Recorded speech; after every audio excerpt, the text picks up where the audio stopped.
We have 4 of our manuscripts involved in this project. So it's the Book of Dimmer, the Book of Mulling, the Garland of Hoth and Codex Usurianus Primus. And they, together with obviously the Book of Kells, but also the Book of Armagh and the Book of Durrow, I would say are the most important early Irish manuscripts. This project is actually first and foremost a conservation project, so it gave us the opportunity to work on the manuscripts. We had a desperate need to treat Usurianus Primus particularly because it wasn't available for anybody to handle or research because of the incredibly fragile state it was in. A signature or a colophon at the end of St. John's Gospel in the Book of Mulling tells us that the book was the work of Moling or Mulling. The Gospel books most likely come from this site, which is named after the saint, St. Mullins. The Garland of Hoth is an unusual size. It's quite large, but it's definitely smaller than the Book of Kells, which is known as a deluxe manuscript.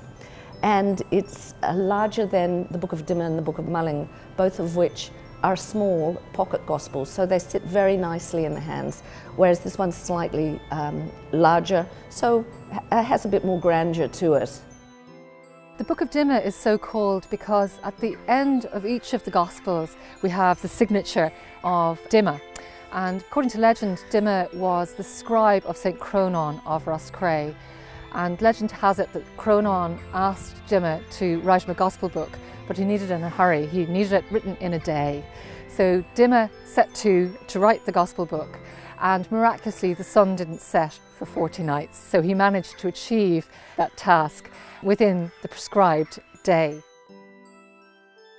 So we've got probably 600 medieval manuscripts altogether, which is the greatest collection on the island of Ireland. So we've done these 4, but we have to do the same for many of our other greatest manuscripts. So we've got all these sort of hidden treasures that we want to reveal.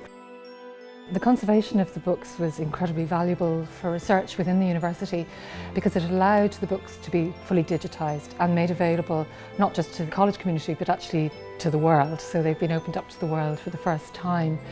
That allows me as a teacher here to really bring the books into the classroom, and it's enabled us to also put our most famous treasure, the Book of Kells, in much greater context, because these books are essentially the first cousins and the nieces and nephews of our most famous treasure, the Book of Kells.